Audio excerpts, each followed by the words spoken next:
Hello and welcome. Thank you so much for joining us tonight on Jackman Radio. We're here launching a very exciting new series in conjunction with the 2020 New Hampshire primary. We're going to be sitting down with as many Democratic candidates as possible, talking to them about their campaign, their platform, and why they think they're the best choice to beat Donald Trump in the 2020 general election. Our first time with this segment called Politics and Pints is with a new candidate who's never run for office before, a newcomer to politics, Mr. Andrew Yang. Andrew, how are you? I'm doing great. Thanks for having me. Thanks for being here. So how's the campaign going? The campaign's going phenomenally well. I was just included in a national poll for the first time, and I'm tied with people like Kirsten Gillibrand and Julian Castro.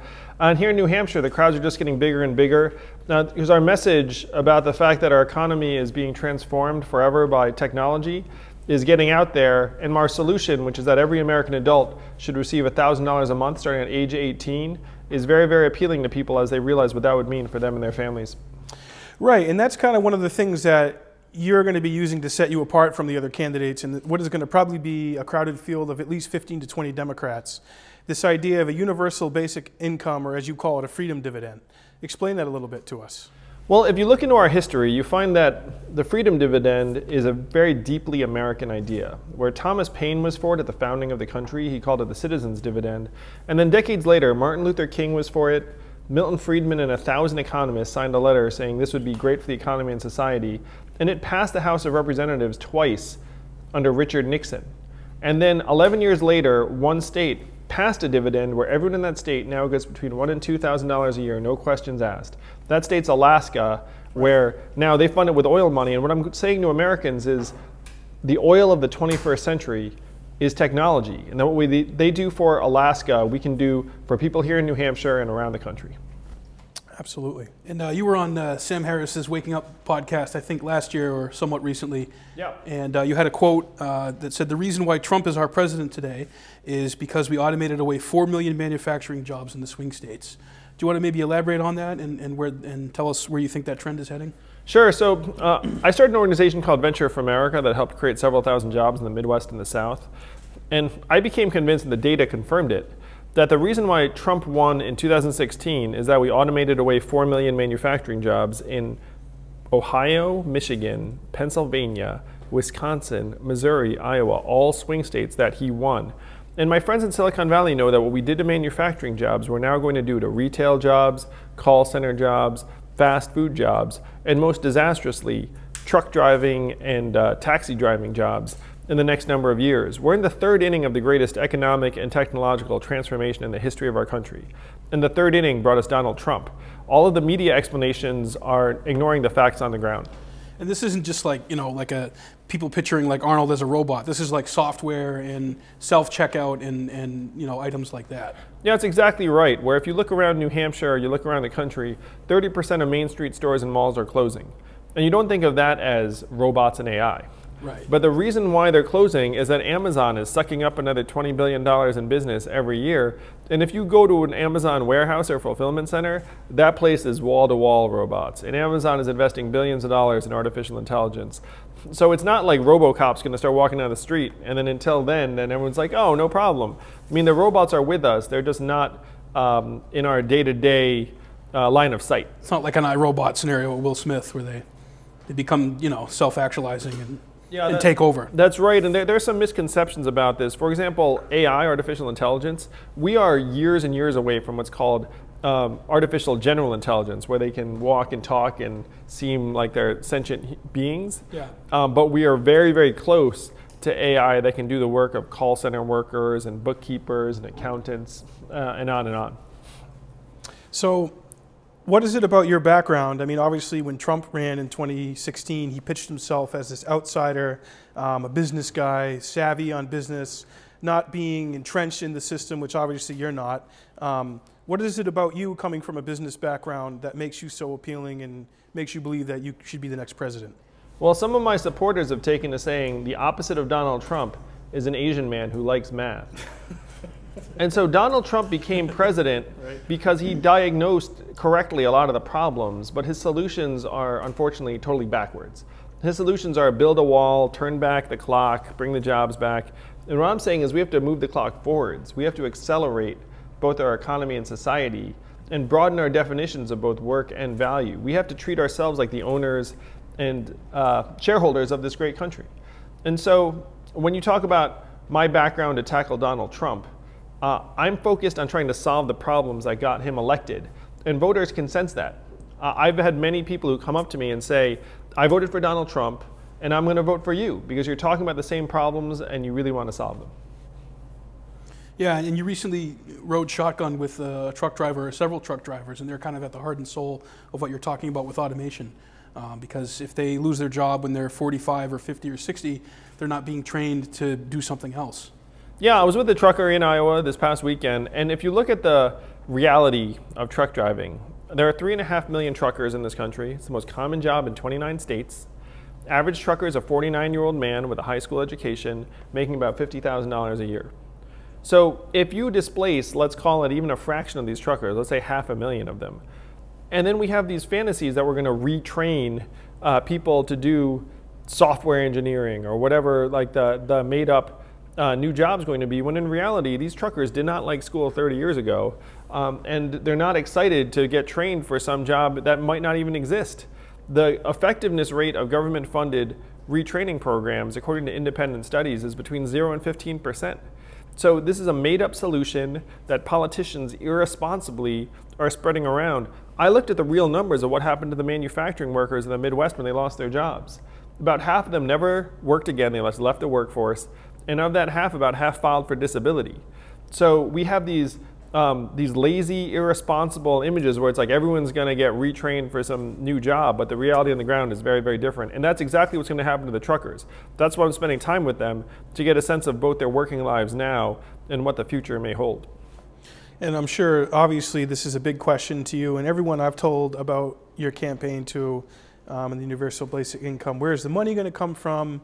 You know, what kind of taxes are going to be in place? Who's going to be holding the water for coming up with the money for a freedom dividend? Yeah, so the trap the American people are in right now is that a handful of companies are going to be the big winners from all this new technology. We're talking about Amazon, Google, Facebook, Uber, like the biggest tech companies in the world. And those companies are great at just not paying a whole lot of taxes. Amazon's move will say, didn't make any money this quarter, no taxes. Google will say it all went through Ireland, nothing here in the US. And so we're going to be looking around being like, where's the money going? Where's the money going? As the value is going to flow right out of places like New Hampshire. Honestly, it's going to go right over to Seattle. It's going to go right over to Silicon Valley. So what we need to do is we need to put a new tax in place that actually harnesses the gains from artificial intelligence and autonomous vehicles and big data and robots and everything else, and puts it in the hands of the American people. And the most effective way to do that is to pass what's called a value-added tax, which is something that every other major economy has already done.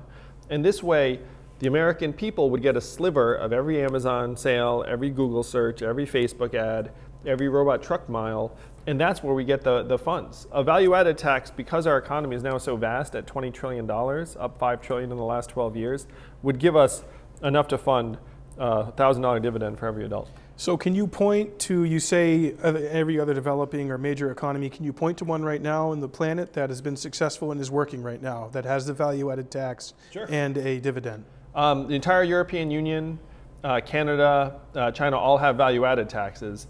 And then in terms of putting it into effect in a dividend, the closest thing are some of the Middle Eastern countries and some of the Nordic countries. But if you look at the Northern European countries in particular, they have very robust social safety nets where people actually do root for automation there because there's an actual retraining set of programs that works. I mean, that's a very, very different situation in some ways. But the value-added tax has been well established in many, many parts of the world. And the dividend is in effect right here in the US, in Alaska, and in other parts of the world. And I know recently you debated with Jeffrey Myron, who is a libertarian economist, Austrian School of Economics. He was an advisor to my buddy Gary Johnson, who I worked for last time around. No. I mean, Gary sounds like a good guy. There are a lot of people I know who support him. Gary's a good guy. He doesn't know where Aleppo or what Aleppo is, but that's neither here nor there. You know what Aleppo is, right? I do know what Aleppo is, but the only reason I know what Aleppo is because Gary Johnson didn't know. Yeah, because Gary Johnson got high and didn't know what it was. We know we shouldn't bomb it. You know? Yeah, we shouldn't. If we don't know where it is, we can't bomb it. Right. That should be a rule. But can't find it. No bombing. Can't bomb it. Right. Yeah. Well, So Jeffrey Myron obviously is Austrian school. How was that debate? How was it going into a room with a lot of libertarians and people of that mindset and pitching a universal basic income, and what kind of response did you get from those type of people? Well, if you look at the footage of that debate, you'll see that me and Jeffrey agreed on most things, and that many, many libertarians are for the freedom dividend. In part because Milton Friedman, who's a patron saint of libertarian economists, was for it. He called it a negative income tax. And what libertarians like is economic freedom, is individual autonomy, which the freedom dividend would make possible for more and more Americans. What libertarians don't like is a giant bureaucracy making everyone's decisions for them. And so we can lighten up the bureaucracy and increase economic freedom and autonomy. And the majority of the people at that conference agreed with this vision. And me and Jeffrey, if you look at it again, we were aligned on many, many things. Do you think businesses would raise the cost of goods and overall prices for services with this? They're like, oh, everyone's getting $1,000 a month. We're just going to raise our prices. That's one question my friend wanted me to ask you. Oh yeah, of course. I told him about your yeah, no, it's a very common question. So if you dig into what's happening with prices and inflation in our economy, most consumer goods, where the markets are pretty efficient, things are getting cheaper or staying the same price. So this is like media and electronics, food, clothing, automobiles. Like they're either getting better and staying the same price, or they're getting cheaper even in some cases. Now what's going up in price that's driving us all crazy? There are three things: housing, education, and healthcare. Those are the three main areas of inflation in our economy. They're going up and up, but most of the consumer goods staying about the same. So what I tell people is like, look, if everyone in this town in New Hampshire got $1,000 a month, and let's say this bar decided to double the cost of their beer. Like, you know, right now it's $3, let's say the next day it's $6 or $7 or $8. Well, it's not like you'd be like, oh, I'm made of money now, I'm gonna pay that $6 or $8. You would say, wait a minute, this beer was $4 yesterday. And then you'd start looking around and be like, is there another bar in this town? Well, I'd probably pay it. It's pretty damn good beer. I mean, let's be honest. Well, if the beer is worth it. So the reality is that there's going to be price sensitivity among consumers still. Like you're still going to be looking for a bargain. And there's going to be price competition in every vertical. You would need every firm to simultaneously raise their prices on every comparable good and then have to make it so that no one lowers their price to get everyone's business, which is impossible. The reality is that we would keep the vast majority of this money. The causes of inflation, this education and healthcare and housing, are because those markets are dysfunctional for a variety of reasons. And if anything, putting money into our hands helps us manage the crazy inflation in things like healthcare and education. And have you heard the criticism that if everyone from 18 to 64 is just going to get a complimentary $1,000 every month, that's going to play into a culture and an atmosphere of not wanting to work and dependency on government and just becoming lazy and satisfied with not working and earning money? This is the biggest misconception, is that somehow the freedom dividend is anti-work. It's pro-work. It would pump $8 billion into the economy here in New Hampshire and would create about 15,000 new jobs here. Because if everyone in this community had $1,000 a month, what would you do with it? You'd come to this place and buy more beer. You'd get your car repairs that you've been putting off. You would get tutoring and food for your kids. You know, you might do some home improvement you've been putting off. That money just goes right back into the economy, and every business here that has any growth is like, oh, I need to hire a new server, mechanic, tutor, and on and on. No one's going to quit their job on $1,000 a month. That's below the poverty line in this country. It's $12,770. On the flip side, it will enable more people to do the kind of work that they want to do. And it also helps reward and compensate the work that's right now ignored. And one of the examples I use is that my wife is at home with our two sons, one of whom is autistic, and that right now gets valued at $0. And with the freedom dividend, that sort of work would actually at least begin to be measured and rewarded in our society. So this isn't anti-work at all. This is actually pro-work, and it broadens the definitions of work. And changing gears a little bit here, you're part of a documentary on Netflix that we watched called Generation Startup. Oh yeah, what'd you think? I liked it. I thought it was really cool. It's cool to see young people in post-grads throwing themselves into like a housing situation where there's no drywall. Pretty hairy. They're like too. living with cockroaches and there's no drywall. I was in that house. Yeah. And Did you I sleep was there? like, Yeah, one in Detroit. Yeah, I was in that house. I did not sleep there, but I was like, holy cow. Yeah, those guys were roughing it, man. Yeah, they're really good guys. I just thought to myself, man, their parents are going to kill me. That's what I thought. Well, it's like summer camp, you know, sink or swim in the deep end. Andrew Yang's summer camp on the 8 Mile. It was cool to see that, though. So how has that program helped those young people? I mean, have you seen, since that documentary, have they kept it going and built their businesses, or? Well, it's just like real life, man, where some of them have succeeded and some of them have found new things to do. But like, I will say that Venture for America's alums have raised tens of millions of dollars and helped create hundreds, even thousands of jobs around the country, which I couldn't be prouder of. That's awesome. And the thing I'm proudest of is that Venture for America is still thriving and growing, even though I am no longer CEO. And that's one of the highest accomplishments of my career, is that as an entrepreneur, you create something that then grows without you. So Venture for America, if you're looking to try and get some startup experience around the country and you're coming out of school, like, check it out. You're not afraid to rough it a little bit. You have to rough it, it's true. But you know, like I mean, Peterborough. but you guys know that that stuff can really help prepare you for great things in the future. Oh yeah, yeah, it definitely builds character and helps with the realities of business. Where we're trying to take our podcast here to the next level, and this interview with you is our first launch of Politics and Pints. So. Politics and Pints. Sky's the limit, man. Look at this, Andrew Yang breaking new ground like always, and then we're gonna look creating around. jobs where you're not even president yet. Yeah, we're gonna create a lot of jobs when we start distributing that dividend. That's like that.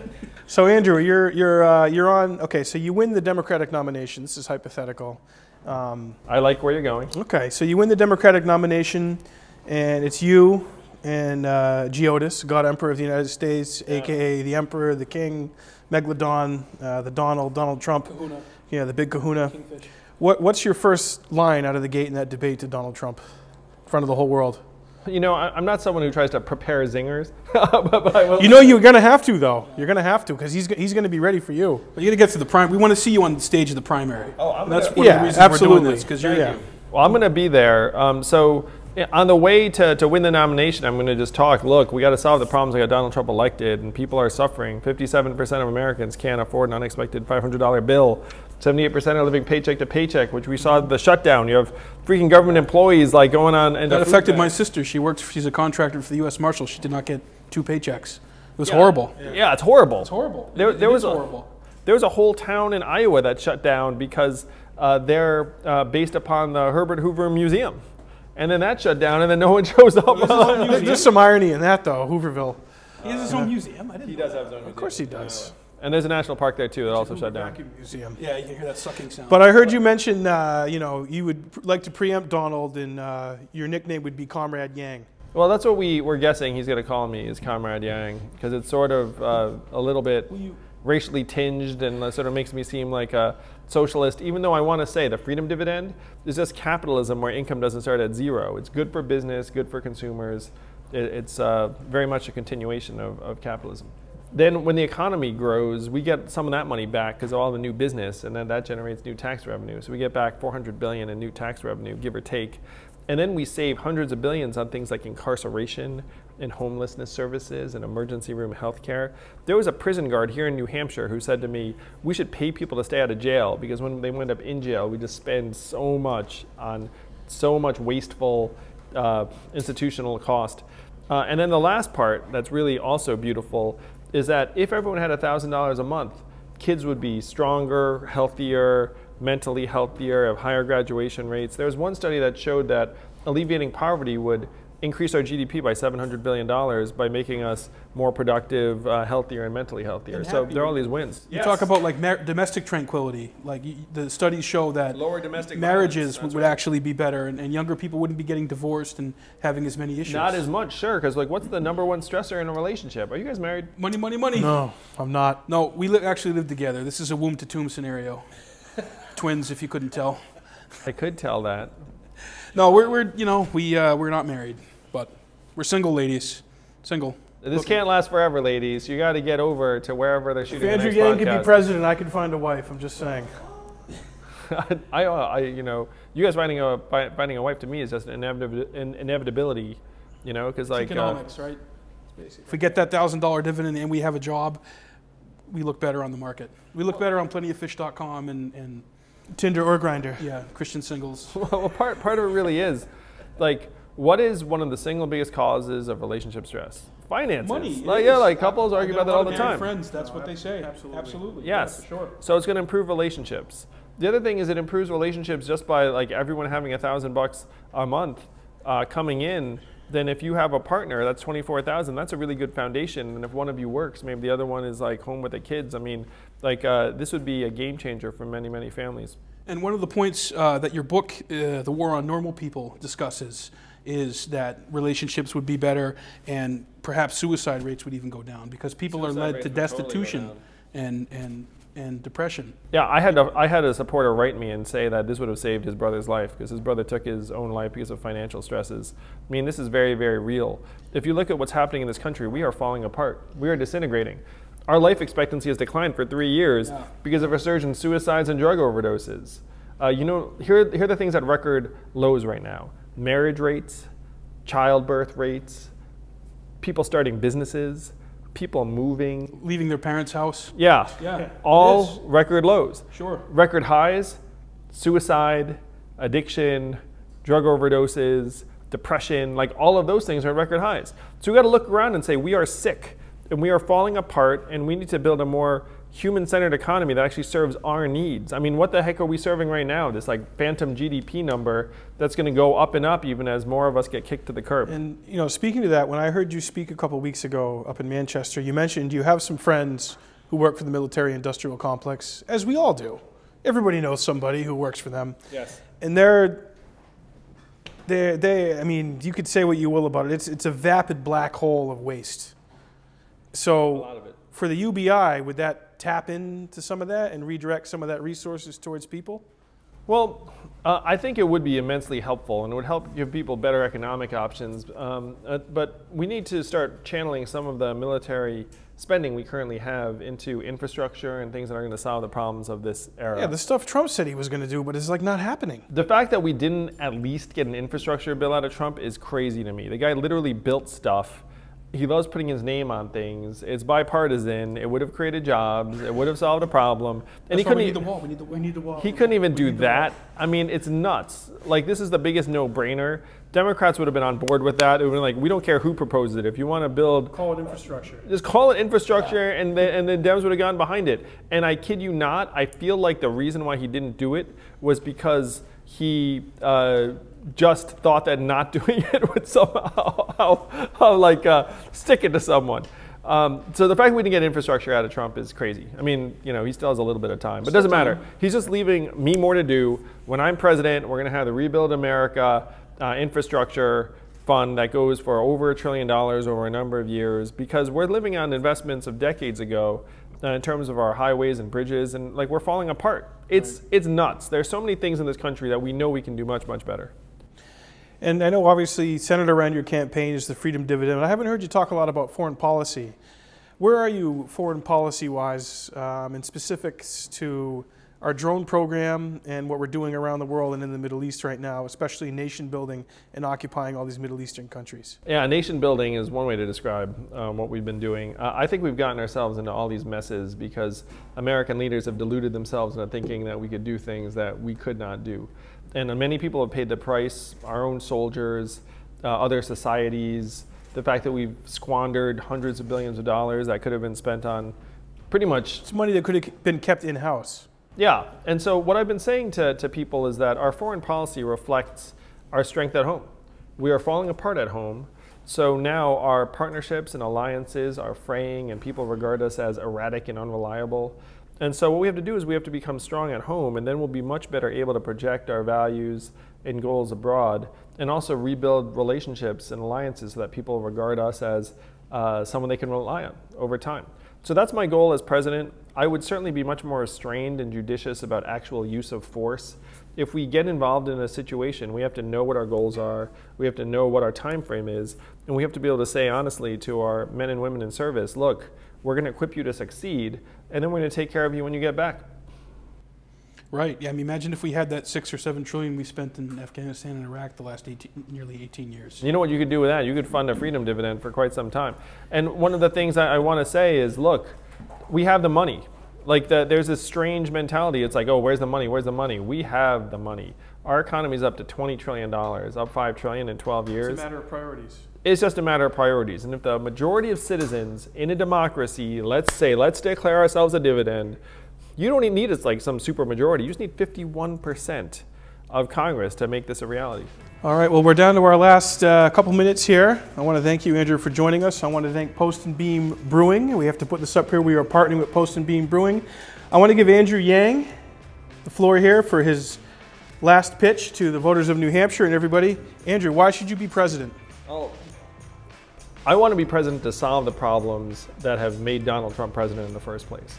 So we have to build a new trickle-up economy from ourselves, from our people and our families and our communities up. And I have to say to the voters of New Hampshire, you all have an awesome power and historic responsibility. Where most of America is looking around saying, what can I do to change things? And they feel like their vote does not matter because our political system is a set of pipes that are just clogged full of money, hundreds of millions of dollars. And the sad thing is they are right. Their vote does not matter. But if you're here in New Hampshire, then your vote does matter. And if you get behind an economic vision that puts you first, that puts us first, then we can take that to the rest of the country and make it a reality in 2020. Sounds good. All right. Well, ladies and gentlemen, thank you for joining us tonight. I'd like to thank Post and Beam Brewing. This is our first Politics and Pint. Andrew Yang, good luck to you, sir. Cheers. Thank you very much. Thank you for joining us. Thank you for watching. Thank you.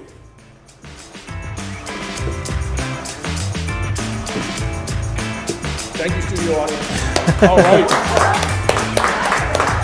All right, folks.